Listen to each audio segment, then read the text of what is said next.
السلام عليكم.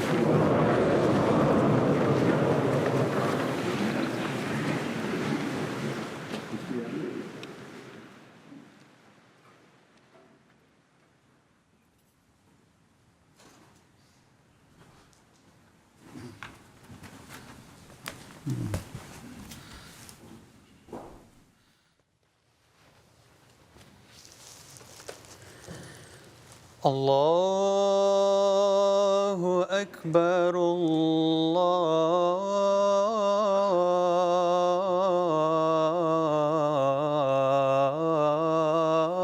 الله أكبر الله أكبر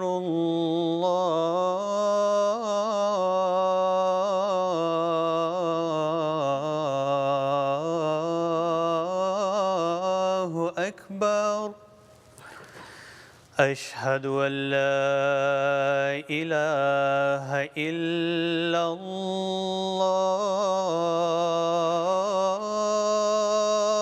الله أشهد أن لا إله إلا الله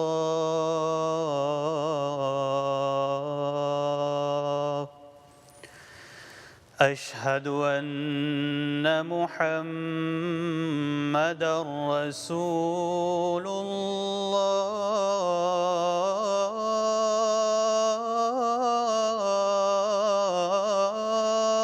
الله أشهد أن محمدًا رسول الله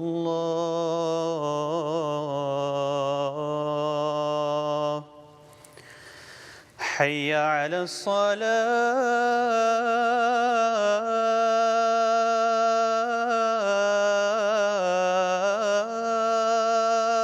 الصلاة حي على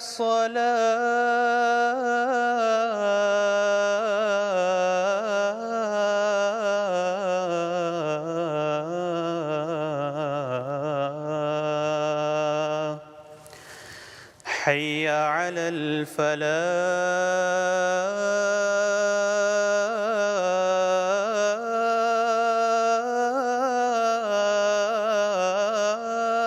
الفلاح حي على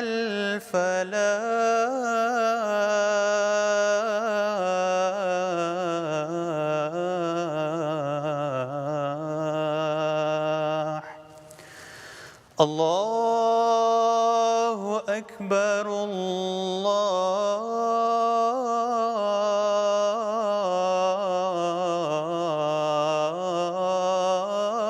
الله أكبر لا إله إلا الله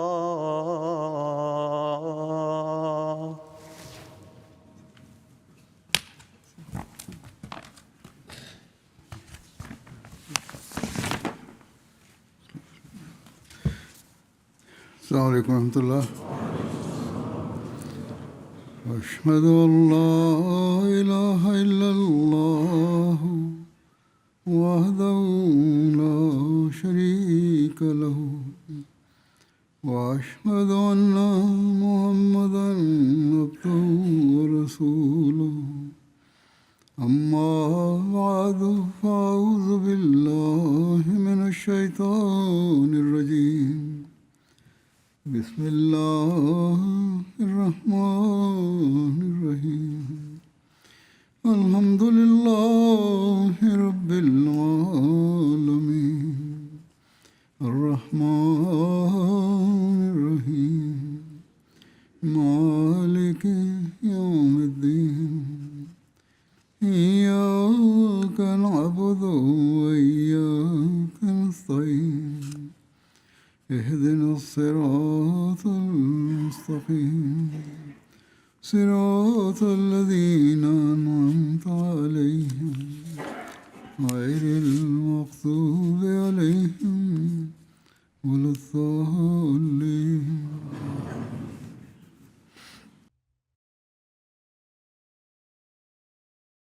Hoje falarei sobre alguns episódios da humildade e modéstia do servo fiel do Santo Profeta Muhammad sallallahu alaihi wasallam, bem como sobre suas orientações à sua comunidade para que adotassem essa humildade e modéstia, em conformidade com os ensinamentos e a sunnah de seu mestre e senhor, o Santo Profeta Muhammad sallallahu alaihi wasallam.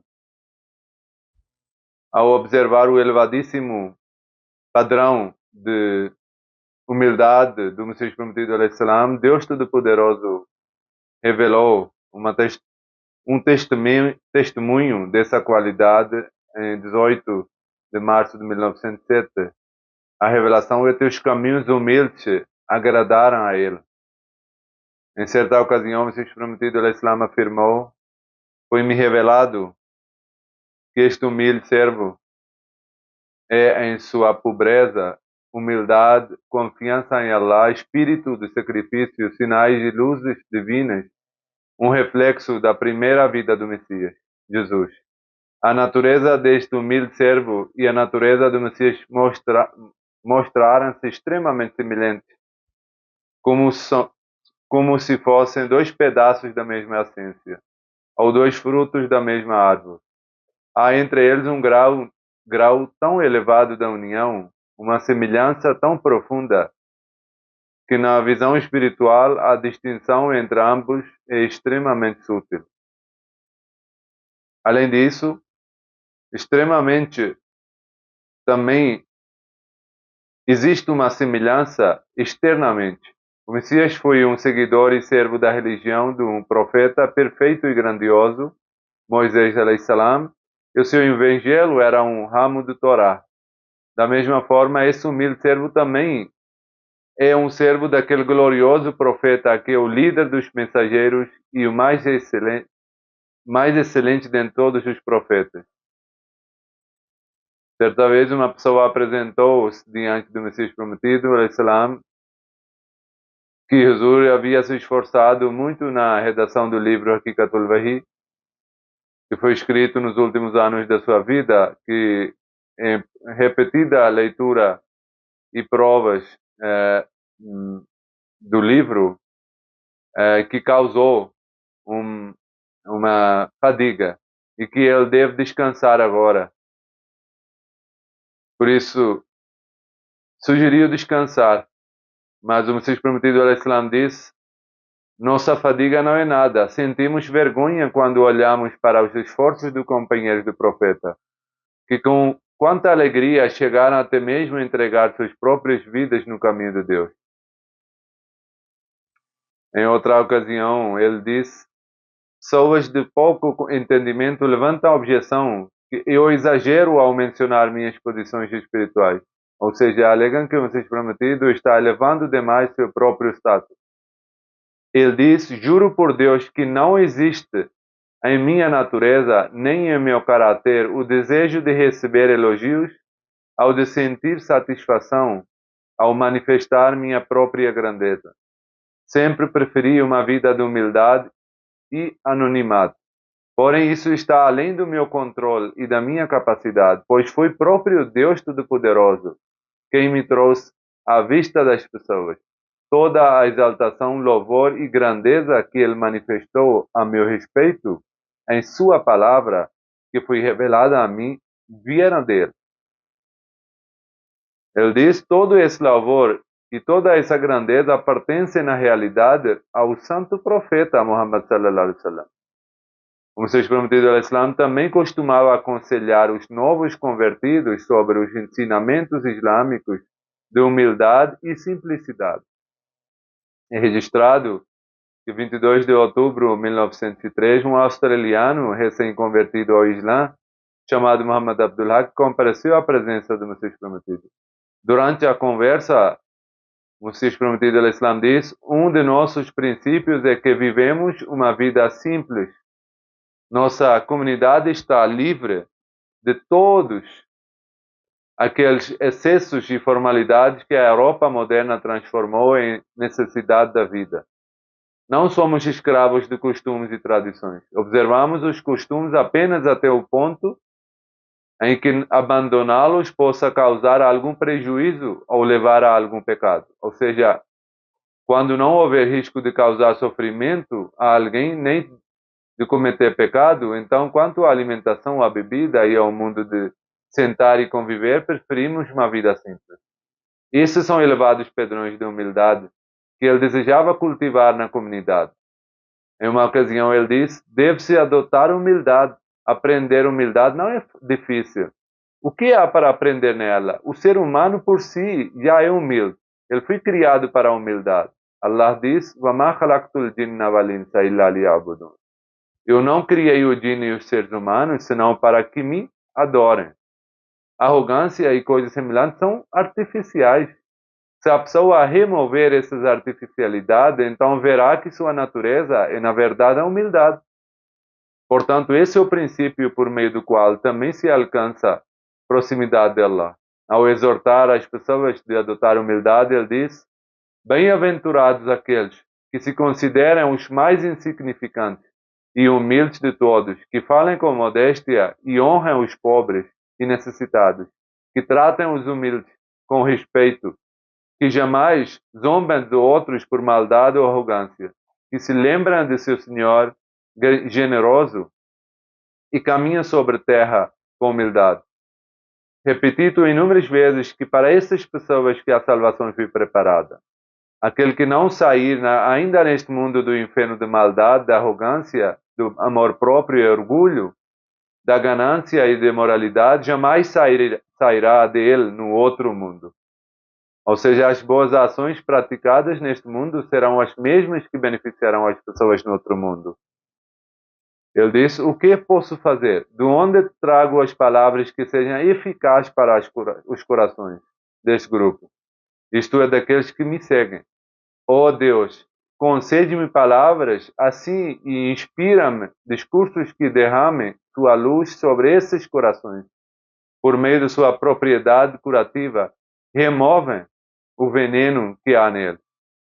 Minha alma anseia intensamente pelo dia em que eu veja um grande número dentro da minha Jamaat, pessoas que verdadeiramente tenham abandonado a mentira e tenham feito uma aliança sincera com Deus e de que se protegerão de todo mal e se afastarão completamente da arrogância, que é raiz de todas as maldades, e permanecerão sempre tementes ao seu Senhor.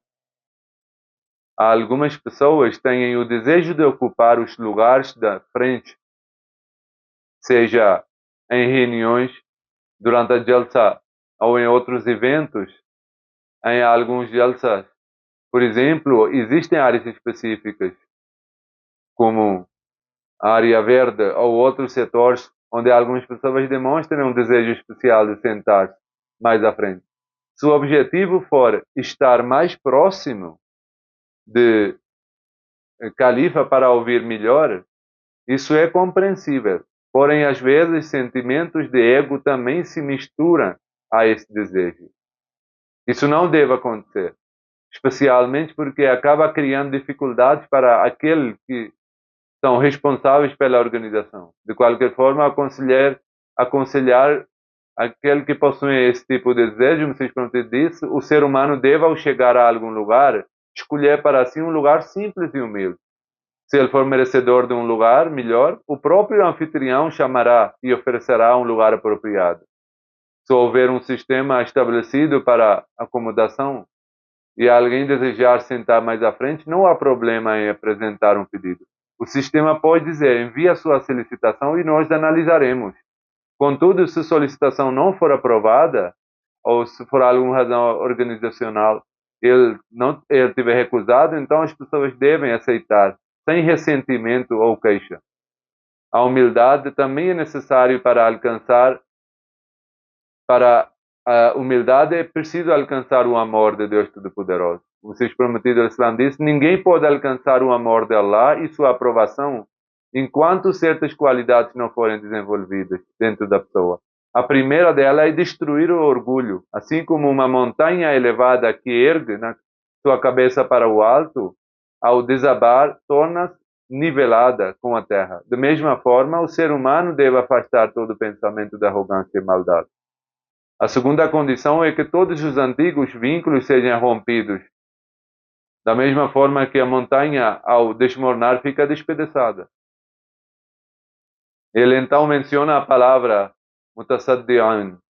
Utilizado no Alcorão significa fragmentar em pedaços o que suas partes separam completamente. Da mesma forma, todos os amigos, relacionamentos e vínculos que eram causas de impureza espiritual e da desaprovação divina devem ser rompidos. O significado é que deve abandonar os relacionamentos incorretos que dão a origem ao mal. Não significa que todos os laços familiares e sociais devem ser rompidos.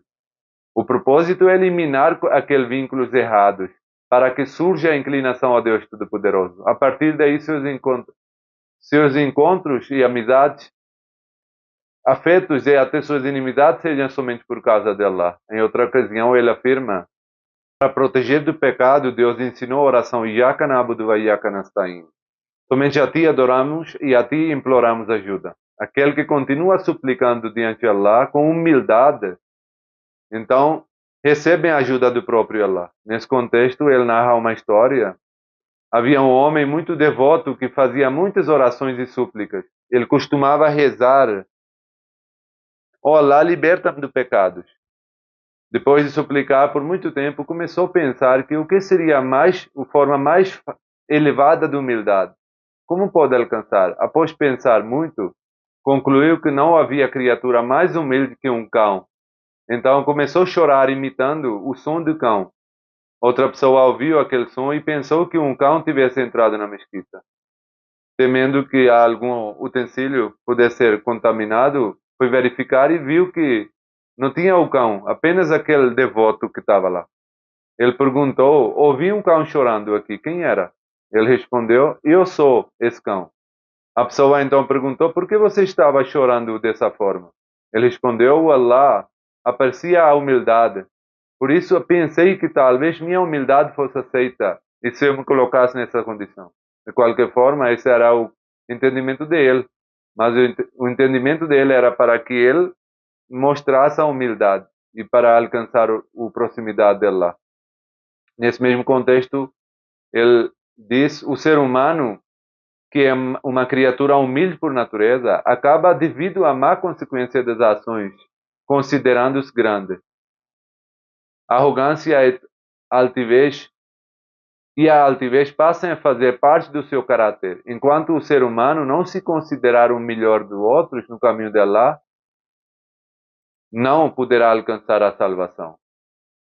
Ao incentivar os que entram na Beit, o Messias Prometido diz: Beit significa vender a si mesmo. Suas bênçãos e efeitos espirituais estão ligados a essa condição. É como uma semente que planta. Quando uma semente é lançada ao solo, seu estado inicial é desaparecido das mãos do agricultor e nunca se sabe o que vai acontecer. Ela é colocada na terra, fica escondida em sua profundidade e ninguém sabe qual será o destino. Mas se a semente for boa e tiver capacidade de crescimento, então, graças a Deus, e pelo esforço do agricultor, ela emerge no solo, brota e surge e floresce. E de único grão produz 1000 grãos. Da mesma forma, aquele que faz bet deve, antes de tudo, adotar humildade e modéstia. E deve separar do seu ego e dos desejos. Somente então ele torna capaz de crescer espiritualmente. Aquele que faz bet e continua apegado ao ego e à vaidade jamais obtém benefício algum. Sem humildade, até mesmo o bet não traz proveito algum. Ele diz: quanto mais brandura vocês adotarem, quanto mais humildade, modéstia demonstrarem, mais Allah ficará satisfeito com vocês. Ele diz: aquele que busca a aprovação de Allah com humildade, ele se agrada dele. Explicando o que se obtém por meio da humildade e aonde a arrogância leva o ser humano, o Messias Prometido al-Islam diz: primeiramente, tanto Adão quanto Satanás cometeram uma falta. Porém, Adão não possuía arrogância. Por isso, reconheceu seu erro diante de Deus Todo-Poderoso e seu pecado foi perdoado. Nisso existe esperança para os seres humanos de que seus pecados também possam ser perdoados, mediante arrependimento. Se ela perdoou o pecado de Adão, então o ser humano também deve ter a esperança de que o seu arrependimento, se pedir arrependimento, Allah o perdoará. Mas Satanás demonstrou arrogância. A maldição de Allah caiu sobre ele. A arrogância não é algo que pertence ao ser humano. Um homem arrogante, sem motivo algum, começa a reivindicar para si algo que não faz parte da sua natureza. Essa não é condição natural do humano. A arrogância pertence ao Satanás. A pessoa passa a agir como se tivesse direito a ela, seguindo o exemplo de Satanás. Ele afirmou: os profetas possuem muitas virtudes. Uma delas é a eliminação do ego. Eles não conservam a vaidade dentro de si. Fazem com que seu ego passe por uma espécie de morte. A majestade e a grandeza pertencem somente a Deus Todo-Poderoso. Aqueles que não praticam arrogância e agem com humildade e modéstia jamais são destruídos.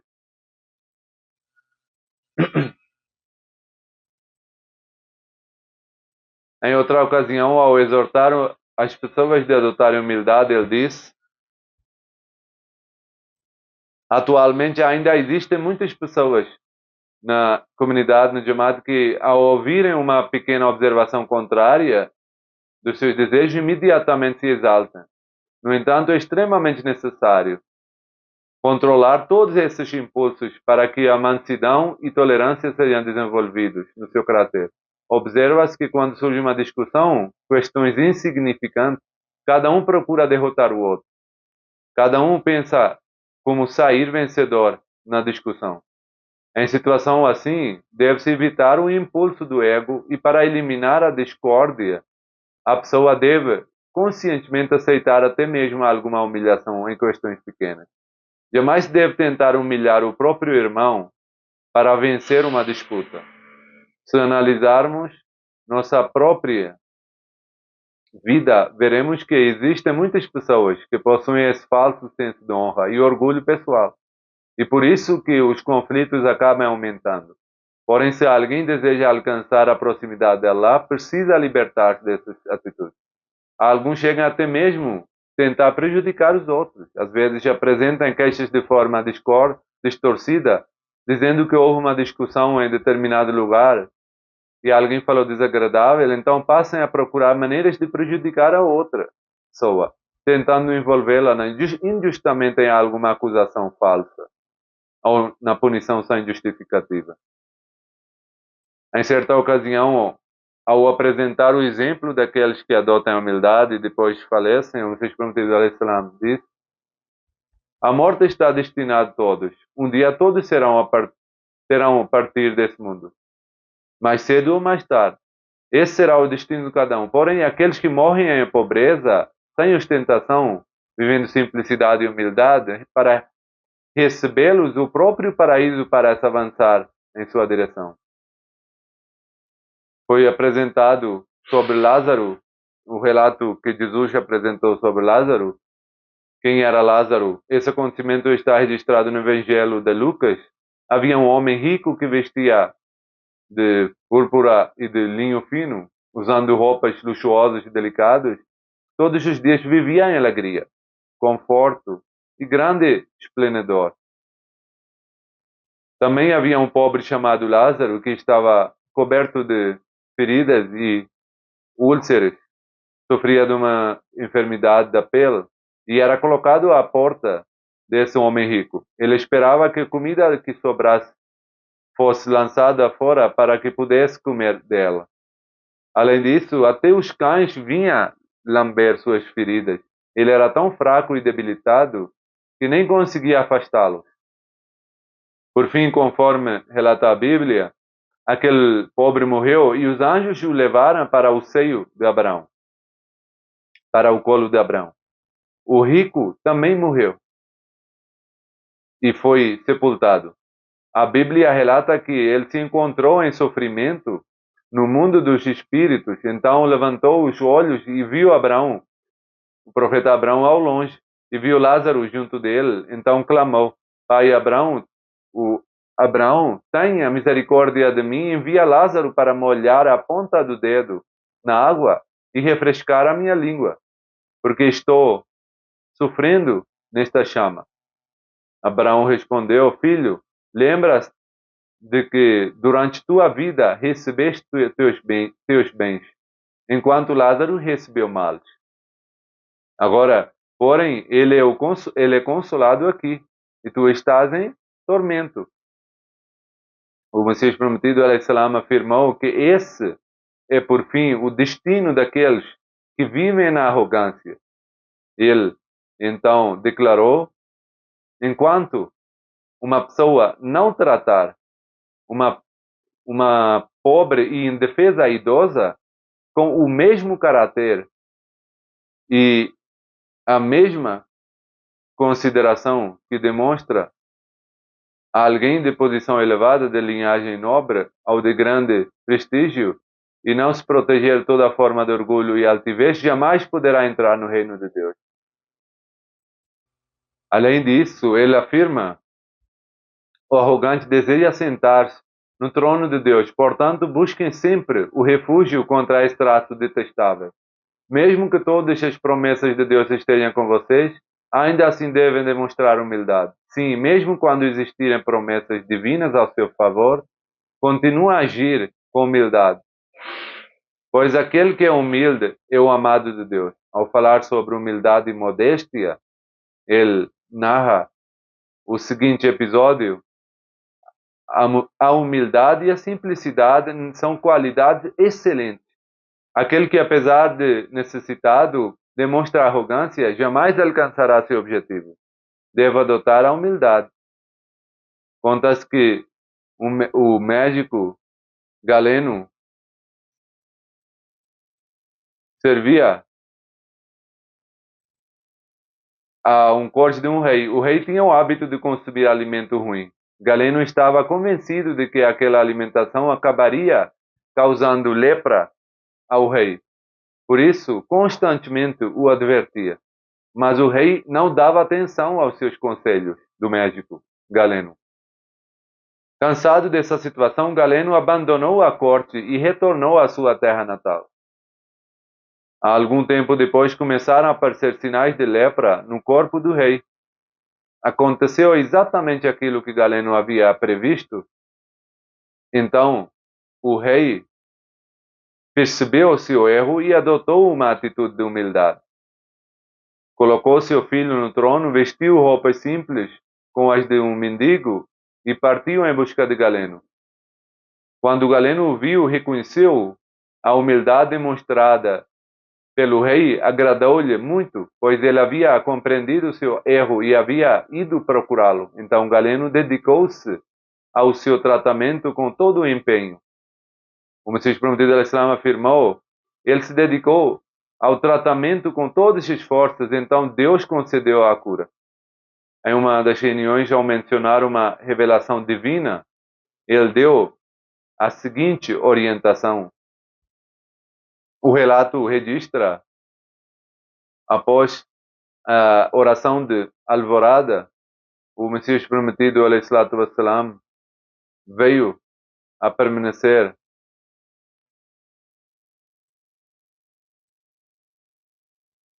permaneceu por algum tempo reunido com as pessoas antes da oração. Nessa ocasião, mencionou a revelação: Inni uhafizu kullu man fid dar illa allazina alaw wastakbaru. Eu protegerei todos os que estiverem dentro da casa, excepto aqueles que exaltem e demonstrarem arrogância. Ele explicou: a exaltação e a arrogância aqui não significam apenas o orgulho relacionado à riqueza ou ao prestígio social. Pelo contrário, inclui toda pessoa que não se apresenta diante de Deus com humildade, submissão, e que não obedece os seus mandamentos, mesmo que seja pobre. Ele está incluída nessa advertência. E acrescentou: entrará na casa somente aquele que demonstrar humildade.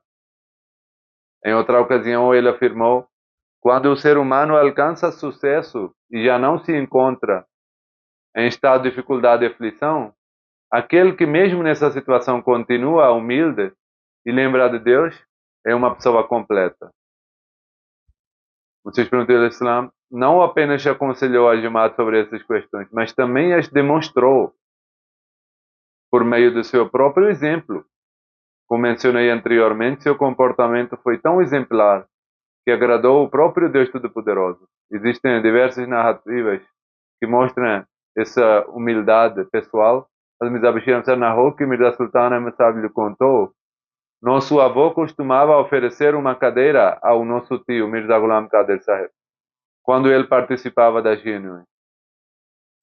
Ou seja, o irmão mais velho do Messias Prometido do Islã recebia uma cadeira para sentar-se quando estava presente na reunião. Porém, quando o meu pai chegava, ele próprio sentava-se no chão junto às fileiras das demais pessoas. Ou seja, sempre que o Messias Prometido participava dessas reuniões, sentava-se atrás, onde as pessoas comuns estavam sentadas. Algumas vezes lhe pediam que ocupasse um lugar mais elevado, mas ele respondia: estou bem aqui. Ele nunca demonstrou desejo de ocupar um lugar de destaque. Pelo contrário, sentava com pessoas comuns. Era exatamente como havia ensinado anteriormente, que o anfitrião, se desejar por si mesmo, pode convidar a pessoa no lugar mais honrado. Mirza Bashir Ahmad Sahib relata: Qazi Mir Sahib me contou uma vez, perguntamos ao Messias Prometido: Hazur, há um hadith que diz que todos os profetas pastorearam ovelhas. O senhor também já fez isso? Ele respondeu: sim. Eu também, uma vez, fui num campo e vi uma pessoa pastoreando cabras. Ele me disse: preciso sair um pouco, você pode cuidar das minhas ovelhas? Eu disse: sim. Porém, ele demorou tanto que voltou ao entardecer. Retornou só à tarde, mais tarde. O Messias Prometido cuidou o dia inteiro. Embora o Messias Prometido pertencia a uma família nobre, ele cuidou o dia inteiro dessas ovelhas, dessas cabras pastoreando. Mencionando a humildade pessoal do Messias Prometido ao Islã, de Haji Abdurrahim Rahman Sahib, funcionário do escritório Al-Fadl, relata: eu servi como Messias Prometido porteiro do Messias Prometido ao Islã. Ficava sentado do lado de fora para informar sobre a chegada dos visitantes, transmitir as mensagens e outras tarefas necessárias. E ficava lado de fora da porta. Além disso, também passei um tempo dentro da casa frequentemente. Durante todo esse período, nunca ouvi o Messias Prometido dirigir-se a mim sem usar a palavra de, uma forma respeitosa de tratamento. Sempre falava comigo utilizando essa expressão. Jamais vi nele arrogância ou orgulho. Nunca observei qualquer sinal de soberba em seu comportamento. Sempre falava com mansidão. Seu rosto estava constantemente iluminado por um semblante alegre. Nunca o vi franzir a testa ou demonstrar irritação. Nunca vi sua testa enrugada por desagrado. Também nunca ouvi dizer que ele tenha se dirigido a alguém usando palavras rudes ou desrespeitosas. Sempre tratava as pessoas com respeito. Não usava a palavra tu, que é uma forma desrespeitosa. Hazrat Mirza Bashir Ahmad Sahib escreve: Dr. Mir Muhammad Ismail Sahib me relatou que o Messias Prometido ao Islã jamais considerava qualquer trabalho doméstico indigno de si. Ele mesmo montava e organizava as camas de corda, estendia tapetes, arrumava a cama. Também fazia a limpeza de casa e varria o chão. Ele relata: às vezes uma chuva repentina começava à noite. Naquela época as crianças costumavam dormir em camas colocadas no pátio, pois não havia ventiladores como existem hoje. Durante o verão era comum as pessoas dormirem no ar livre.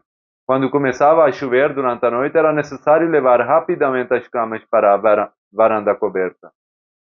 Nessas ocasiões, o Messias Prometido ao Islã segurava um lado da cama das crianças enquanto outra pessoa a segurava do outro lado e juntos a levavam para dentro da varanda. Além disso, se alguém tentasse acordar uma criança sacudindo bruscamente ou gritando, o Messias Prometido impedia e dizia que não façam isso. Sacudir a criança de repente ou gritar com ela assusta, devem acordar suavemente, com a delicadeza. Hazrat Mirza Bashir Ahmad Sahib relata que Mirza Sultan Ahmad Sahib me contou que seu pai costumava morar em um quarto situado na parte externa da casa, em um cômodo elevado. Ele permanecia ali e sua refeição era levada até esse local. Qualquer tipo de comida que lhe fosse servido, ele aceitava e comia sem reclamar. O próprio Messias Prometido alayhi-salam também mencionou que em certos períodos, especialmente quando observava jejuns, parte da comida era distribuída entre os pobres. De qualquer forma, a refeição lhe era levada ao seu quarto. Qualquer que fosse o alimento preparado, ele aceitava, sem comentários ou exigências. Há também um episódio muito conhecido na história de Jamaat, ocorrido antes da reivindicação do Messias Prometido alayhi-salam, quando o Maulvi Muhammad Hussain Alvi retornou de Delhi para Batala, após concluir seus estudos religiosos, sua fama espalhou-se rapidamente pela região. Naquela época, debates acadêmicos e religiosos eram comuns entre os Muqalladin, que seguem alguma escola de jurisprudência, como Hanafi ou Malaki, e os Ghair Muqalladin, aqueles que não seguem estreitamente uma das escolas de jurisprudência, como Ahl Hadith. Ao presenciarem essas controvérsias, os habitantes de Batala voltaram sua atenção para Hazrat Mirza Ghulam Ahmad Sahib alayhi salam, acreditando que ele era a única pessoa capaz de enfrentar aquele jovem estudioso em debate e responder os seus argumentos. Ele foi convencido com grande dificuldade a participar desse debate. Inicialmente não estava disposto a fazê-lo, contudo, devido à insistência das pessoas, ele aceitou. Quando chegou o dia do debate, uma grande multidão dos apoiadores dos dois lados reuniu. Havia um grande distintos cada um dos lados, pessoas. Naquela ocasião, especialmente o grupo dos Muqalladin estava plenamente convencido de que a vitória lhe pertencia.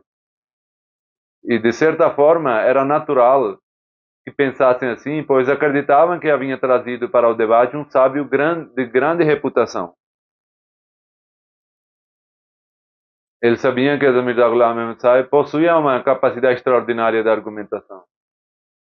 Sua firmeza e domínio dos temas eram tais que, diante dele, o oponente frequentemente se tornava imponente e sem resposta, como um pássaro preso em uma armadilha, incapaz de escapar.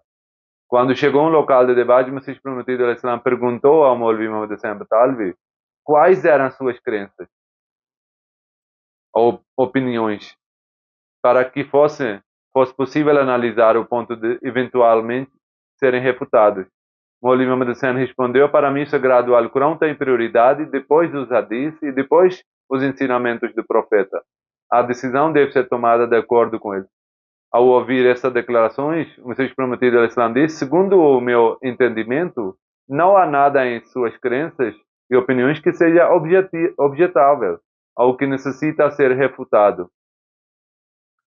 As pessoas que haviam levado o Messias Prometido para aquele debate ficaram preocupadas.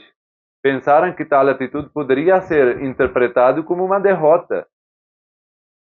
Alguns chegaram a pensar que, de alguma forma, Muhammad Hussain Alvi deveria receber ao menos alguma repreensão ou ser colocado em dificuldade diante do público. Contudo, o Messias Prometido, totalmente indiferente ao orgulho da vitória ou à vergonha da derrota, demonstrou extrema humildade e retornou dali. Ao mencionar isso, o Messias Prometido al-Islam disse: em 1868 ou 69, recebi uma revelação muito extraordinária em Urdu, que considerei apropriado mencionar aqui. O contexto é o seguinte: Maulvi Muhammad Hussain Alvi, que em certa à época havia estudado comigo na mesma escola, retornou à batalha após concluir seus estudos. Alguns habitantes de batalha não apreciaram suas opiniões e me insistiram levar para discutir com o Maulvi Sahib. Por insistência dessa pessoa, ao entardecer, fui com ela até a residência do Maulvi Sahib. Encontrei-o na mesquita junto com seu pai. Após ouvir sua exposição, concluí que não havia nela nenhum exagero ou erro que justificasse a objeção. Por isso abandonei o debate unicamente por amor de Allah. Aí ele continua, naquela mesma noite, o Deus grandioso, por meio da revelação e comunicação divina, referiu-se a essa decisão de abandonar o debate e disse: teu Deus agradou-se deste teu ato e te concederá muitas bênçãos, até que reis buscarão bênçãos em tuas vestes. Depois disso, em estado de visão, foram mostrados alguns reis montados em cavalos. Como a humildade e a submissão foram adotados exclusivamente por amor de Allah e do santo profeta, o benfeitor absoluto não quis deixar esse ato sem recompensa. Sheikh Yaqub Ali Sahib Irfani também narrou isso em Hayat Ahmad. Ele deu uma nota também, ele escreve: as pessoas conhecem muito bem o estilo comum dos debates religiosos e o comportamento habitual dos debatedores. Sabe perfeitamente como é difícil que alguém aceite uma afirmação verdadeira apresentada pelo seu adversário e reconheça publicamente diante das pessoas. Não pretendo desmerecer os estudiosos religiosos, mas era muito fácil para algum deles dar a vida do que admitir o erro. Na verdade, nem sequer existe mais o hábito de reconhecer uma afirmação correta ou razoável feita por outro. Mas a condição do Messias prometido estava completamente imersa na sinceridade e na busca da aprovação dela. Também se percebe que sua própria natureza, ele não gostava de ver os muçulmanos envolvidos em conflitos internos e disputas, abandonando a busca de verdade, o amor pela verdade e a declaração de verdade por causa de divergências em questões secundárias. Vejam que coragem e ousadia extraordinária que ele foi na casa do seu adversário para debate. Não havia em seu coração qualquer receio, recitação ou intimidação diante do conhecimento ou da influência daquela pessoa. Contudo, ao ouvir uma palavra verdadeira de sua boca, não se preocupou nem se um pouco com o que os outros iriam dizer. Não se importou se as pessoas interpretariam aquilo como uma retirada ou sinal de que foi impressionado ou intimidado pelo adversário. Como a afirmação era verdadeira, ele aceitou e reconheceu. Não se preocupou com os comentários das pessoas e confirmou a veracidade daquela declaração. Ele acrescenta: esse é exemplo que dificilmente pode encontrar além da vida dos profetas e seus seguidores. Então, Deus Todo-Poderoso aceitou esse ato e demonstrou seu agrado.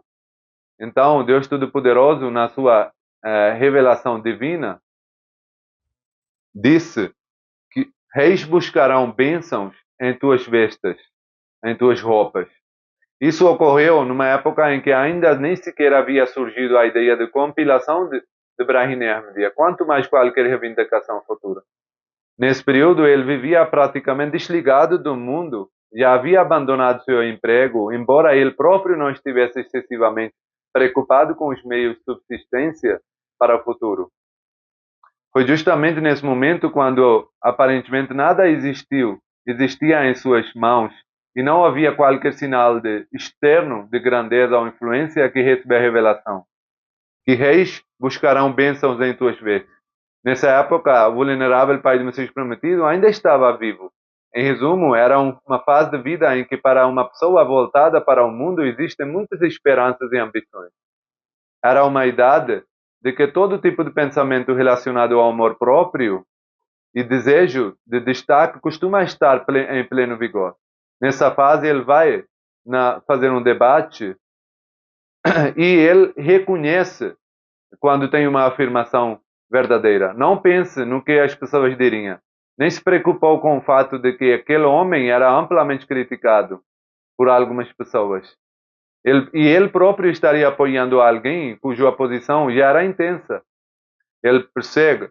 Portanto, reflitem. Naquele período, havia um conflito muito intenso entre os Hanafis e não Muqallidin. Demonstrar apoio a uma pessoa associada ao Ahl al-Hadith significava atrair sobre si inúmeras dificuldades. Seria pura insensatez imaginar que o conhecimento ou a capacidade argumentativa de Maulvi Abul Hassan Batalvi tenha sido causa do silêncio do Hazrat Sahib. Tal suposição talvez pudesse parecer plausível se os acontecimentos posteriores não tivessem demonstrado o contrário. A história prova que ocorreram diversos debates conforme confrontos intelectuais, tanto presenciais quanto escritos, entre Hazrat Mirza Sahib e Maulvi Muhammad Hussain Sahib. Além disso, esse mesmo homem, que alguns imaginam ter sido intimidado, apresentou posteriormente com toda a coragem em defesa da causa do Santo Profeta. Portanto, não há razão para pensar sobre isso, que ele tenha ficado sob influência ou intimidação de alguém. Esses são fatos históricos e ninguém pode negá-los. Assim, concluir que ele agiu daquela forma por medo ou por sentir-se inferior seria um erro. A realidade é que havia apenas uma razão por trás disso, e somente era a sinceridade da religião. E por causa dessa sinceridade que ele reconheceu a verdade naquele momento. Ele não confirmou a posição do Maulvi Muhammad Hussain Batalvi por medo dele. A própria história demonstra isso. Posteriormente, desafiou diversas vezes, dialogou e teve outros debates. Em uma carta dirigida a Maulvi Muhammad Hussain Batalvi, o Messias Prometido Alaihi Salam transmitiu a mensagem de verdade. Contudo, apesar de ocupar a elevada posição de enviado por Deus, expressou sobre si mesmo um grau extraordinário de humildade e modéstia. Ele escreve: meu estimado e respeitado irmão Maulvi Sahib, que Allah o preserve, Assalamu alaikum rahmatullahi wa barakatuhu. Recebi sua carta para este humilde servo. A grande dificuldade é que frequentemente minha saúde se deterioraria de forma repentina e tal ponto que a morte parece estar diante dos meus olhos. Além disso, alguma enfermidade permanece comigo dia e noite. Se falo muito, os ataques de doença começam. Se me dedico a muito esforço intelectual, o problema surge. Como sua última carta dava a entender que havia sido escrita em conjunto com o Maulvi Abdul Jabbar Sahib, essa resposta está sendo escrita nesse mesmo contexto. Este humilde servo está ficando completamente incapacitado devido à intensidade da enfermidade. A doença está muito forte nesse momento, onde está a força para iniciar debates orais ou escritos.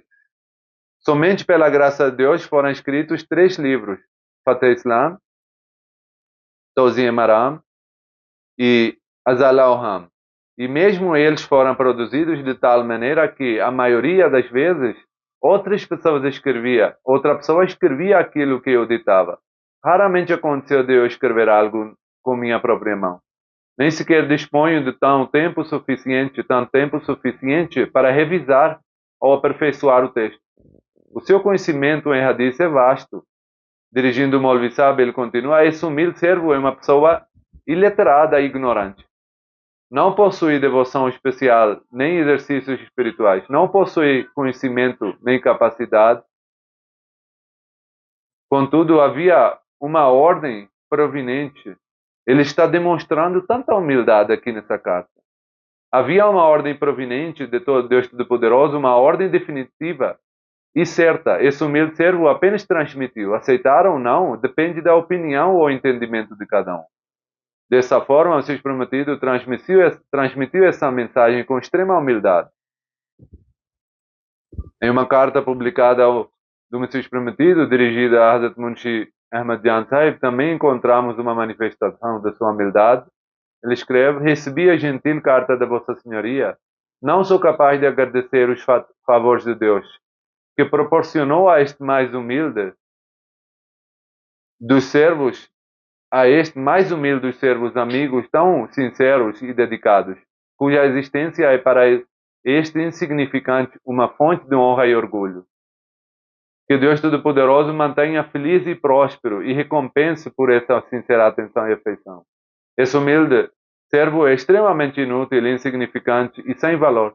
É unicamente a graça do favor do mais misericordioso que faz chover abundantes bênçãos sobre este incapaz. Ele vê falhas por falhas, após falhas, mas continua concedendo favores. Vê injustiças após injustiça, mas continua derramando bênção. Na verdade, ele é infinitamente misericordioso. Onde encontrarei palavras para expressar a gratidão? Esse humilde servo é nada, insignificante, sem recursos e completamente pobre. Ele me encontrou em pó e me elevou. Viu-me totalmente incapaz e cobriu minhas falhas. Olhou para minha fraqueza e concedeu-me força. Viu minha ignorância e concedeu-me conhecimento. Todo conhecimento que possuo foi concedido por Allah.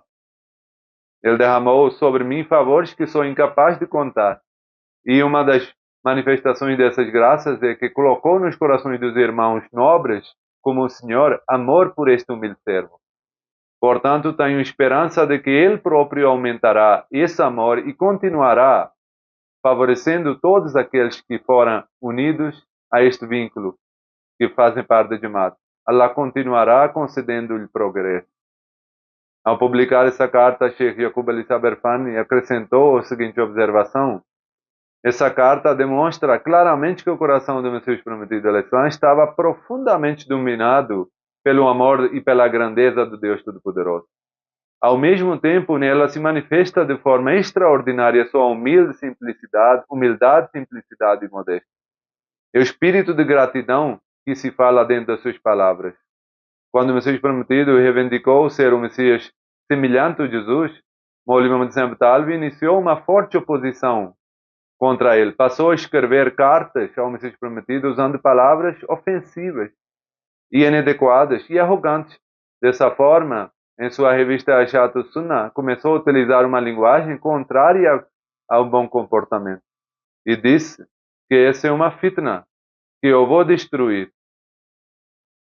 Assim como ele disse, como eu elevei aos seus ele, o Messias Prometido, agora o farei cair à terra. Ou seja, Maulvi Muhammad Hussain Talvi alegava que havia sido ele quem, através dos seus elogios, da sua resenha sobre Ibrahim Ahmadi, havia elevado a reputação do Messias Prometido, e que agora seria ele quem destruiria.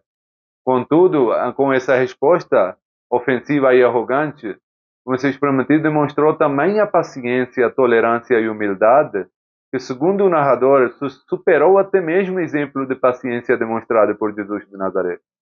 É apresentado aqui apenas um trecho de uma carta escrita pelo Messias Prometido e Maulvi Muhammad Hussain Saib, para mostrar que, diante de toda aquela arrogância e linguagem ofensiva, havia ao seu coração um oceano de compaixão e humildade e modéstia. Ele escreve: recebi sua carta, embora Deus Todo-Poderoso saiba perfeitamente que este humilde servo foi enviado por ele, e que assuntos nos quais existe um risco de provocar confusão entre as pessoas, eu jamais pronuncio algo até que isso me seja revelado de forma completa. Certamente existe alguma sabedoria divina por trás do fato de que, nessa questão de vinda do Messias, o Senhor tenha sido levado a escrever em oposição. Trata-se de uma questão que não possui relação com a ciência e núcleo do Islã. Além disso, essa verdade foi esclarecida a um muçulmano e, em virtude da fraternidade islâmica, seria apropriado que se tivesse uma boa opinião a seu respeito. Vejo que o estimado Senhor foi levado a escrever de forma contrária, e eu acredito que sua intenção nisso seja boa. Embora eu tenha motivos para reclamar da precipitação que o Senhor está demonstrando, ainda assim mantenho uma boa opinião sobre suas intenções. Eu considero superior à maioria dos estudiosos da atualidade. E se o Senhor não ofender com o que eu digo, considero até melhor do que Maulvi Nazir Hussain Saib seus esforços, sinceramente por amor a Deus. Mesmo que eu apresento algumas queixas a seu respeito por causa da pureza que percebo em seu íntimo, continuo tendo afeição por você.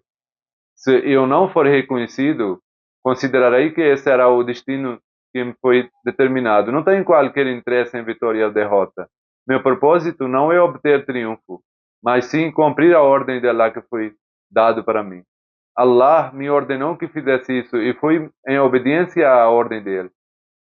Eu acredito que sua oposição seja motivada por boas intenções. Contudo, em minha opinião, seria melhor que o primeiro conversasse comigo e examinasse meus livros Fath Islam, Tawzih Maraham e Azal-Awham, e somente depois escrevesse algo a respeito.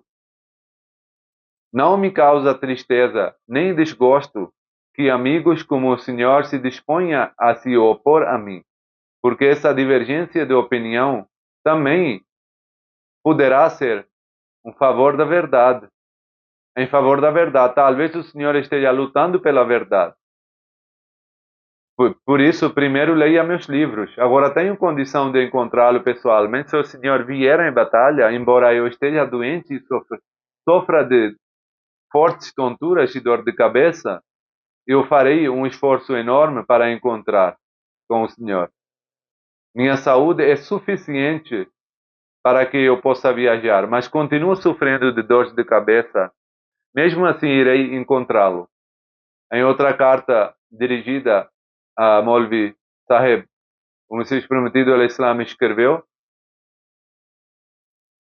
se o senhor não se ofender na opinião deste humilde servo, havia certa dureza em sua resposta ao meu irmão Maulvi Hakim Nuruddin Saheb. Allah Todo-Poderoso sempre aprecia a humildade e a submissão. E o comportamento dos estudiosos para com os seus irmãos deve ser do mais elevado padrão. Afinal, o que é essa religião pela qual trabalhamos dia e noite, com tanto zelo e preocupação? Nada além disto, que todos os nossos estados e ações e atitudes estejam de acordo com a vontade de Allah e do seu mensageiro. Na minha opinião, entre todas as qualidades morais, não há nenhuma que Allah ame mais do que a humildade e simplicidade e toda a forma de submissão que seja contrária ao orgulho e à arrogância. Lembro-me de que uma ocasião em que conversei com um hindu extremamente irreligioso, que não tinha religião, ele utilizou palavras muito ofensivas contra a verdadeira religião. Por sê-lo religioso, esse humilde servo aplicou em certa medida o mandamento Vaghlus Aleihim e ser firme contra eles. Contudo, como aquela dureza havia sido dirigida especificamente contra uma pessoa, recebi a revelação que a dureza em tua fala é necessário suavidade. Apesar de eu estar respondendo às palavras de ele, Allah assim me instruiu de agir com grandeza. Se refletirmos com justiça, o que somos? Nosso conhecimento é o quê? Se um pássaro mergulhar seu bico no oceano, quanto água diminuirá do oceano? Da mesma forma, nossa condição é essa, perante a grandeza de Deus. Portanto, é melhor mantermos humildes, como um pó.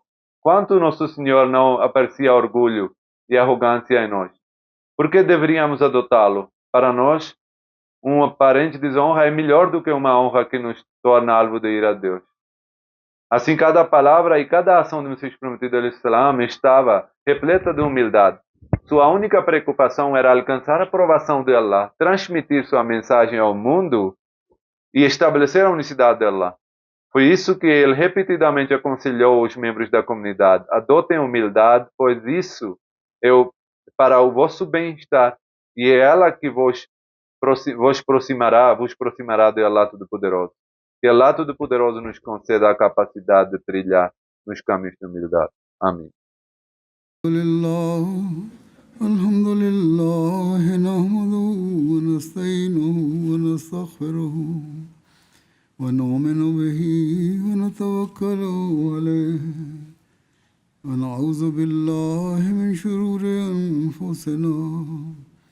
ومن سيئات أعمالنا من يهده الله فلا مضل له ومن يضلل فلا هادي له ونشهد أن لا إله إلا الله ونشهد أن محمدا عبده ورسوله عباد الله رحمكم الله إن الله يأمر بالعدل والإحسان وإيتاء ذي القربى وينهى عن الفحشاء والمنكر والبغي يعظكم لعلكم تذكرون اذكروا الله يذكركم وادعوه يستجب لكم ولذكر الله أكبر